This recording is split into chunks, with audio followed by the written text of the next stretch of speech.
बिस्मिल्लाहिर्रहमानिर्रहीम। अस्सलाम वालेकुम। शाम की सिचुएशन इतनी तेज़ी से बदल रही है कि इस वक्त बागी फ़ौजें इस वक्त एंटर हो चुकी हैं गवर्नर हाउस में। ये असल में हमा की साइड पर उसका गवर्नर हाउस है और आप देख सकते हैं किस तरह वो गवर्नर हाउस में एंटर हो चुके हैं। उन्होंने गवर्नर हाउस को फतह कर लिया। अब सीन क्या हुआ है कि इस वक्त यानी अगला उनका जो पड़ाव है वो है दमिश्क। दमिश्क में वो अगर एंटर हो गए तो उसके बाद सूरत हाल क्या होगी।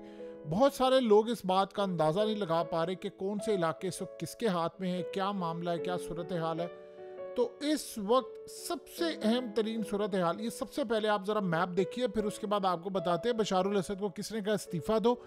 और ईरान और रूस ने कहा है कि इस्तीफ़ा नहीं देना, हम लड़ें और हम इसको वापस हासिल करेंगे।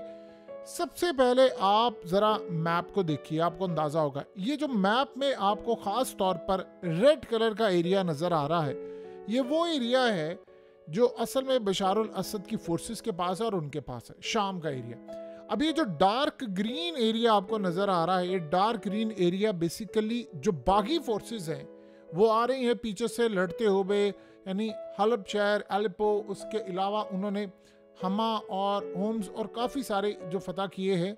ये असल में वो है, ये डार्क जो आपको ग्रीन नज़र आता है ये असल में इनका शहर है और इसमें जो लाइट ग्रीन है वो। अब इसमें जो येलोइश पैरेट कलर का आपको नज़र आ रहा है ये असल में कुर्दों के पास है। कुर्दों के पास ये जो इलाका है, ये याद रखिएगा, ये कुर्दों के पास जो एरिया है इसको बैक करती है अमेरिका, इसको इजराइल भी बैक करता है। और इस सूरत हाल में उन्होंने अपना वहाँ पर निज़ाम हुकूमत सारा कुछ चलाया हुआ है, यानी वो ऑयल निकालते हैं, एग्रीकल्चर और दीगर जगहों से अपने खर्चे पूरे करते हैं। अब सीन यहाँ पर ये है कि इस मैप से आपको अंदाज़ा होगा कि क्या सूरत हाल। देखिए 2015 में इससे बुरी सूरत हाल थी, इससे भी ज़्यादा बुरी सूरत हाल थी। सिर्फ एक खाली दमिश्क रह गया था और उस सूरत हाल में भी वहाँ पर भी मामला ख़राब थे। फिर रूस एंटर हुआ, ईरान एंटर हुआ। उस वक्त कासिम सुलेमानी में बड़ी मदद की, कासिम सुलेमानी ने स्ट्रेटजी बनाई और उन्होंने काम किया। अब करंट सूरत हाल समझे, फौजें इस वक्त रवाना हो चुकी हैं, एरियाज काफ़ी हद तक वो फतह करे। अब यहाँ पर आने वाले लास्ट मोमेंट्स, क्योंकि देखिए याद रखिएगा दमिश्क अगर फतह होता है तो फिर बाकी एरियाज में फौज वैसे ही यानी पीछे हट जाएगी। अब सिचुएशन यहाँ पर ये हुई है कि बशारुल असद को कुछ कंट्रीज से, चाहे वो इस्लामिक हो या दीगर हो, उनकी जानिब से पैगाम आया है कि तुम इस्तीफ़ा दो और निकल जाओ और तुम्हें सेफ पैसेज दिया जाएगा। यानी तुम्हें निकलने के लिए कुछ कंट्रीज़ की ऑफ़र की गई है कि जी फलानी फलानी कंट्रीज़ में तुम जा सकते हो, वहाँ पर जैसे अशरफ गनी और दीगर बहुत सारी दुनिया के अंदर लोग होते हैं। जैसे रिसेंटली हमने देखा हसीना वाजिद चली गई इंडिया। तो इस सूरत हाल में बशारुल असद को कहा गया है कि फैमिली समेत तुम यहाँ से निकल जाओ, जो कुछ ले जाना चाहते हो रिज़ाइन करो और तो फिर तुम्हें सेफ पैसेज दिया जाएगा। वरना अगर इन फोर्सेस ने तुम तक रसाई हासिल कर ली, चढ़ाई कर ली, तो फिर तुम्हारा हाल कज़ाफ़ी जैसा होगा। अब ये इस वक्त ऑफ़र की गई है और इस सूरत हाल में काफ़ी इंटरनेशनल जो ताकतें हैं वो भी सरगर्म हो चुकी है। ईरान ने कहा है और रूस ने कहा है, ये दो ममालिक से सीधा पैगाम गया बशारुल असद को, तुम्हें कुछ नहीं होने देंगे और हम आखिरी हद तक लड़ेंगे, तुम्हें किसी सूरत शाम को छोड़कर नहीं जाना। देखिए अगर इसने शाम को छोड़कर गया तो मामला बड़ा ख़त्म, वहीं पर खेल दी एंड हो जाएगा। अब अगर जाहिर सी बात है रूस ने निकालना होगा तो रूस उसको मॉस्को ले जाएगा अगर ज़रूरत पड़ेगी। अगर निकालना होगा तो ईरान उसको ले जाएगा तेहरान, और काफ़ी सारी जगह हैं और बहुत सारी कंट्री जहाँ पर वो ले जा सकते हैं। बेलारूस ले जा सकते हैं, जहाँ पर वो चाहेंगे ले जाएंगे।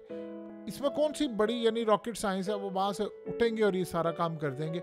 लेकिन इस सारी सूरत हाल के अंदर जो सबसे बड़ी डेवलपमेंट है वो है रूस की जानिब से आ रही है। रूस ने असल में कहा है कि हम भरपूर स्ट्राइक करने के लिए जा रहे हैं। गालिबन ऐसा लग रहा है उनकी अपनी एक डिफरेंट स्ट्रेटजी है, वो इन सबको कुचलना चाहते हैं या मारना चाहते हैं। ईरान की फौजें इस वक्त बिल्कुल लड़ाई के मूड में है और लड़ रही हैं। लेकिन इस सारी सूरत हाल में ये जो इलाके फतह हो रहे हैं ये असल में यहाँ पर ईरान की फौजें नहीं थी, यहाँ पर शाम की फौजें थी। यानी जो बशारुल असद के अंडर आती है वो फौजें थी और उनके हाथ में चीज़ें थी, वो सारे पीछे हट गए। ये असल में अब आगे आएंगे। अब लड़ाई जो होगी वो इराक की फोर्सेस से होगी, यमन की फोर्सेस से होगी और ईरान की फोर्सेस से होगी और गालिबन रूस ऊपर से करेगा स्ट्राइक। सो इस सूरत हाल में ये होगा फैसला कुन मरहला। अब सीन क्या हुआ है, इजराइल की इंटेलिजेंस एजेंसियों ने इस वक्त जो रिपोर्ट दी है, यानी इस वक्त जो मामला सामने आया, वो बड़ा हैरान कुन है। इस वक्त सिनेरियो ये बना है कि इजराइल की इंटेलिजेंस एजेंसियां ये देख रही हैं, उनके मुताबिक एक तो खैर मीटिंग होने वाली है, वो ये देख रही है कि हमें अंदाज़ा नहीं था कि शाम की गवर्नमेंट इस तरह फेल हो जाएगी और बागी इतनी तेज़ी से ये काम करेंगे। अब सीन यहाँ पर ये हुआ है, वो कह रहे हैं कि इस वक्त हालात बड़ी तेज़ी से बदल रहे हैं और गालिबन उनका ख्याल है कि किसी भी वक्त बशारुल असद की गवर्नमेंट गिर सकती है और दमिश्क तक ये बागी फोर्सेस जा रही हैं। सो इस सारी सूरत हाल के अंदर इस वक्त जो कैबिनेट की मीटिंग है नेतन्याहू की फ़ौज की, वो गज़ा पर नहीं बुलाई जा रही, ना वो मीटिंग बुलाई जा रही लिबनान पर, वो बुलाई जा रही है शाम पर। अब यहाँ से आप ज़हन में रखिएगा, अब अगला प्लान क्या होगा। अगला प्लान ये, जाहिर सी बात है, ये होना ही था। अगर याद रखिएगा, ईरान यहाँ पर किसी भी वजह से, या रूस या यमन या दीगर फोर्सेस, किसी भी वजह से अगर ये हार जाते हैं यहाँ पर, तो फिर आप ज़हन में रखिएगा, लिबनान आपके हाथ से गया, हमास को सपोर्ट नहीं मिलनी, इराक का नंबर आएगा, ईरान की तैयारी होगी और रूस के खिलाफ इकदामात बड़े पैमाने पर हो जाएंगे।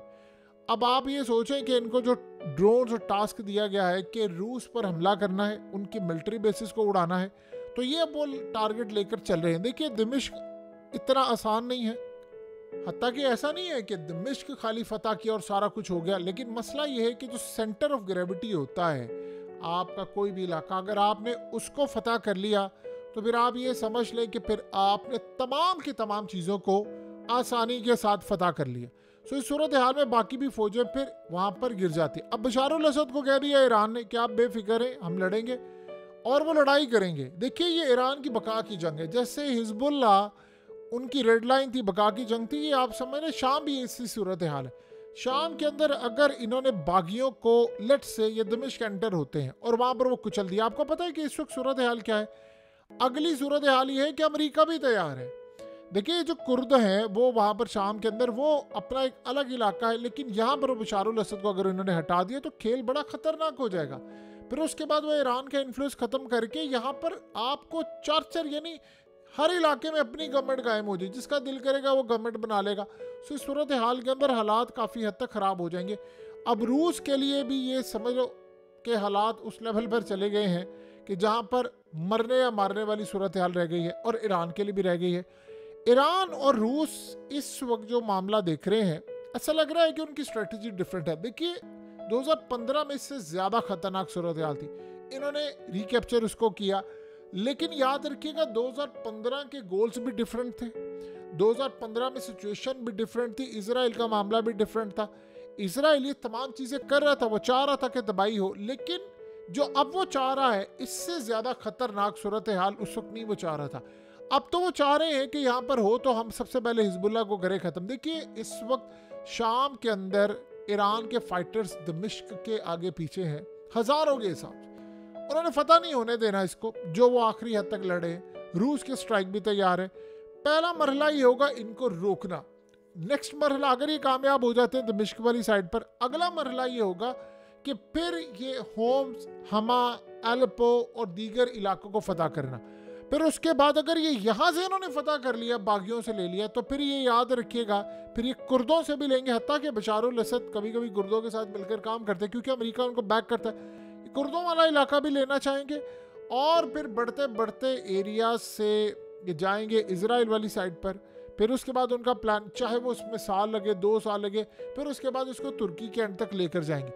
ये इस वक्त की सूरत हाल है। इस वक्त सिचुएशन में अगर ईरान और रूस, देखिए चाइना भी इनको बैक कर, अगर ये कामयाब हो जाते हैं और इनको तमाम चीज़ों को रोक लेते हैं, तो आप ये समझ लें कि फिर उसके बाद आपने जो रूस का गुस्सा, उसकी ताकत आपने यूक्रेन में और हर जगह पर देखनी होगी। फिर ये सूरत हाल पैदा हो जाएगी।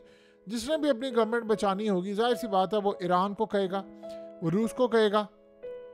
देखिए, ईरान के लिए बहुत बड़ा इम्तिहान है, क्योंकि उसको पता है कि इसके अलावा फिर हिजबुल्लाह को सप्लाई माल नहीं हो सकता, वो यहीं से होकर जाता है। ये सिचुएशन बड़ी टफ है और उन्होंने लड़ना है। उनके फाइटर्स तैयार है हज़ारों के हिसाब से। इजराइल के मुताबिक 40,000 के करीब फाइटर्स हैं। सो अब यहाँ पर वो आगे आ रहे हैं कितनी देर तक। कभी कभी ऐसा होता है कि आपने दुश्मन को एंटर होने देना होता है कि वो आपकी हदूद में दाखिल हो जाए, तब आप उसको मारते हैं और घेर लेते हैं।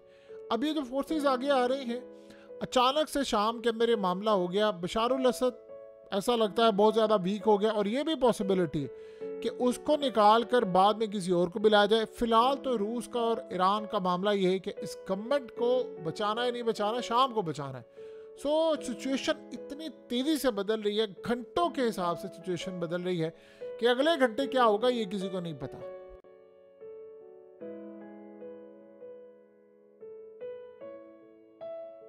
हकीकत टीवी को सब्सक्राइब करना मत भूलें, वीडियो को लाइक करें, शेयर करें और कमेंट सेक्शन में अपनी राय का इजहार ज़रूर करें।